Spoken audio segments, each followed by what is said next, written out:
Today on Riffs, Beards, and Gear, we check out my newly acquired Revision F Mesa Boogie dual rectifier.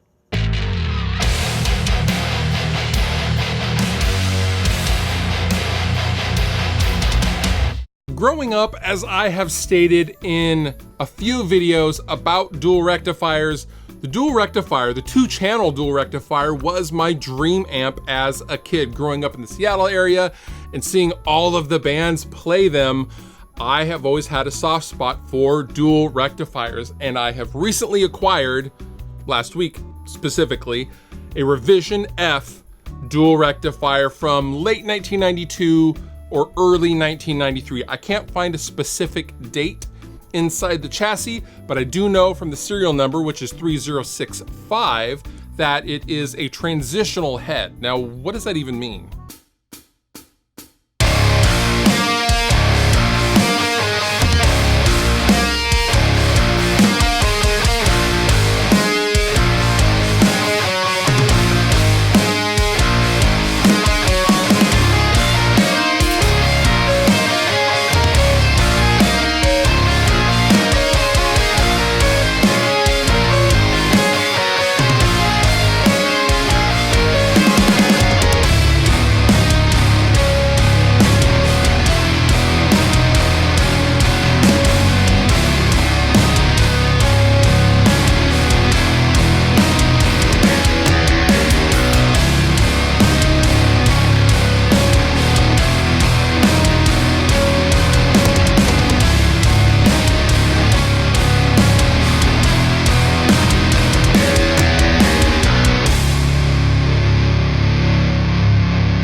Over the course of the 2-channel dual rectifier run, there were many revisions to the circuit board and thusly the tone.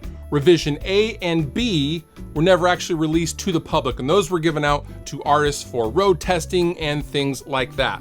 Revision C was the first version of the rectifier, released in about March or April 1992. And Mesa quickly started revising the circuit and tweaking them based on players' feedback and different various parts conditions, etc., etc. So basically you were left with revision C, D, E, F, and G. And G being the final, most popular, and most well-known version of the dual 2-channel. Rev G is the most widely known dual rectifier. And when you think of a 2-channel dual rectifier, it is likely a Rev G. Now, most of the revision changes happened in the span of 1992 to early 1993, in the span of 1 year.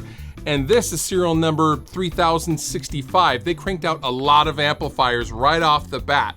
But there were about 15,000 of the 2-channel dual rectifiers made. So that gives you an idea of how many Rev Gs there are. So that brings us full circle back to this amplifier, a Revision F dual rectifier, and it's a transition amp. And what I mean by that is it has the small Mesa Boogie logo and the attached power cord of the earlier heads, but it has Revision G amenities like a parallel effects loop, for example, not a serial.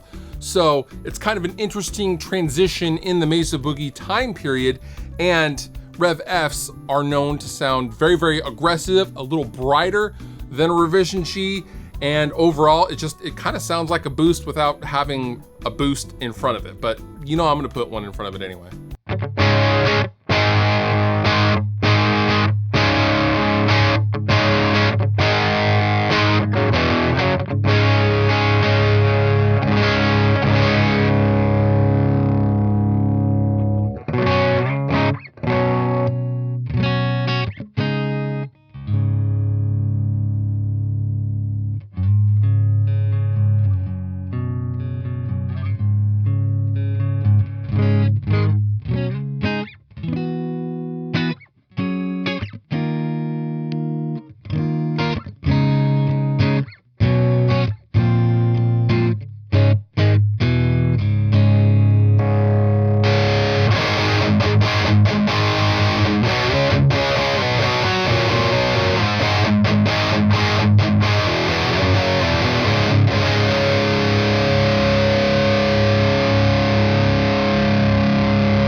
Now this amp I retubed myself with a full quartet of Mesa Boogie 6L6s and rectifier tubes and Mesa Boogie JJ Russian preamp tubes in the preamp section. Fresh tubes, sounds good, it's not noisy, and really it's been fairly taken care of. It's in very decent shape, no scratchy pots or anything like that. Lastly, you will notice that the Tolex on this amplifier is actually not Tolex.